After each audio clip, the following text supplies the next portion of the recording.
So in this video, I'm going to show you 3 different lawns. I'm going to show you lawn number 1, which looks like this. Lawn number 2, which looks like this. And lawn number 3, which looks like this. Now, if you have a cool season lawn, you, my friend, have one of these 3 lawns. But if you have lawn number 2 or lawn number 3, don't even worry. I'm going to show you in this video how you can be able to get lawn number 1. Let's jump into the video.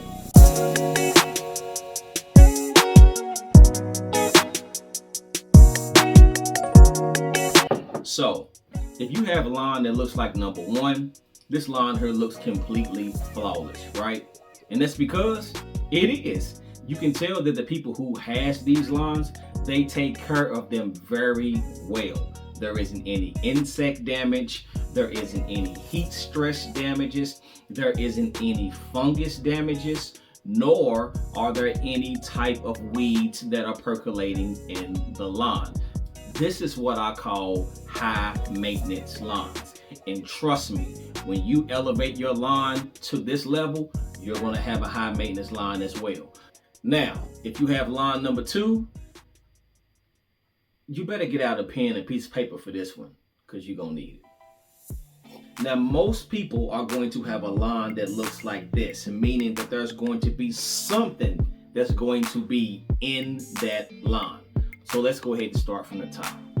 So the first thing that we're going to talk about in lawn number 2 is going to be weeds. Now, weeds is probably the most important thing that you need to take care of first. And here's why. Whenever you are dealing with weeds, majority of the weeds are going to have seeds on top of them. And when you are cutting your grass, or you're weeding, or you're stick edging on your edges, those seeds are going to fall on top of your grass into your soil, wait for the right temperature, and then they're going to generate some more weeds. So you need to go ahead and start taking care of the weeds first. Now, the next thing that we want to talk about in lawn number 2 is going to be fungus. Now, let me help you out in this. You know that a fungus is active in your lawn if you go outside and you see that there's mycelium, which is white type of cotton material, on your grass blades. That's one indication. The other thing that you're going to look for is you're going to look and see if you have any lesions on your grass blades. When I say lesions, I mean you're going to be looking for spots that are going to be on your grass blades. Or you're checking to see if your grass is yellow, because you may have the fungus called melting out. If you see any of these things on your grass, that means that the fungus is still active. Now, what you need to do is you need to identify what type of fungus that you're dealing with so that you can put down the right fungicide to take care of that fungus. Now, some people are going to be dealing with the damage from a fungus. That means that the fungus has already done what it had to do. The conditions for that fungus is not even right for the fungus to still be in your lawn, and you're left with some brown spots. Now, if you're dealing with that type of situation, you don't even need to be throwing down a fungicide. The conditions are not even right for it. Only thing you're left with is just maybe some dead or some wilted grass that you're going to have to reseed. So make sure that you check to see if the fungus is active or if you're just dealing with damage from a fungus. The next thing that you need to look for in lawn number 2 is going to be heat stress. Now, we just been battling some heat and it's starting to cool down a little bit.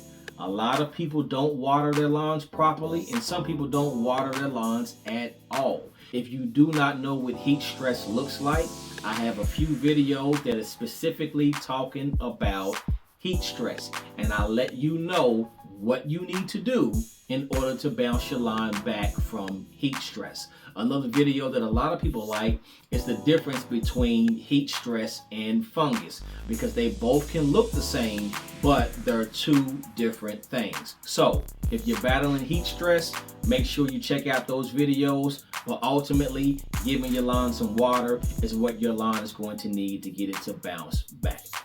Ooh, I hope you all are taking notes. because the next thing that I'm going to talk about is spot seeding or overseeding.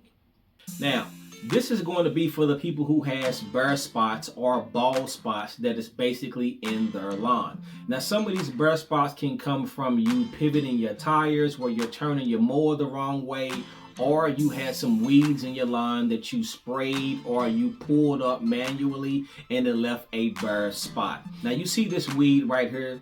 You see how much space that this weed is actually taking up? Now, what I'm going to do is I'm going to twist this weed and I'm going to pull it out of the ground. Now, you see when I pulled it out, you see all of this bare spot that is left around this particular weed? No grass is there. This is going to be a bare spot, and you're going to have to spot seed this particular area. This is what I mean. The only thing that you need to do is just get you some clean seed, put the seed down in that particular area, and then work that seed in that area. That's pretty much all that you do. If you have a lot of bare spots in your lawn, or if your lawn is just overall thin, and it could be thin because you were battling with some funguses, or maybe the heat just beat your lawn up, this is when you want to go ahead and do a overseeding. Now, the next thing that you're going to have to do on lawn number 2 is you're going to have to fertilize your lawn. Now, what I've always advocated for, and I actually have a video that talks about it, is you having a soil test on your lawn.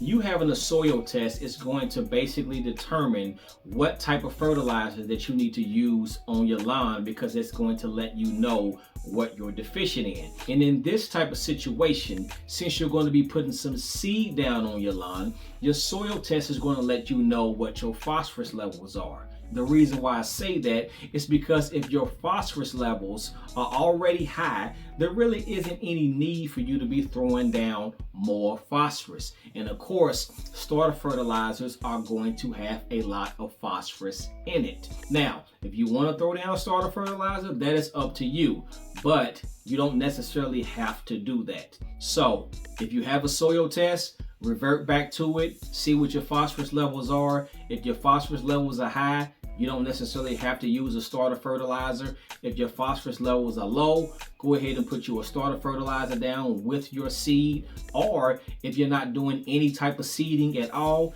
then just use a basic fertilizer that doesn't have any phosphorus in it. And the last thing that you don't want to do in line number 2 is if you're going to be applying some seed, you don't want to apply a pre-emergent.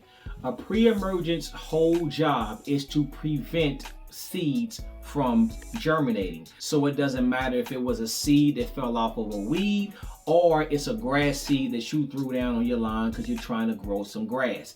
That pre-emergent is going to create a barrier, and it's going to prevent your seed from germinating. Now we're done with line number 2. Let's go to line number 3. Now I'm going to make this short, sweet, and simple. For line number 3, that means your lawn is going to look like this. You're going to have more weeds than grass, or you're going to have a lot of bare spots, a lot of thin grass. It's just going to look ridiculous. If your lawn looks like this, you need to go ahead and apply some holy water to your lawn, burn that whole entire lawn down, and start over. I have several videos that you can be able to watch that can be able to help you through that renovation process, so you can know what to do, what not to do, when to do it, and why you're doing it. Check out any one of those videos and they'll be able to help you out. So if you have line number 1, you already know what you need to do. It's very simple and it's very easy. If you have line number 2 or you have line number 3, all you need to do is follow the steps that I've given you in this video, and you will end up with the results for line number 1. I thank y'all for tuning in. This is your boy Polo from Polo Fields Lawn Service. Y'all have a blessed one, and I'll see y'all in the next one.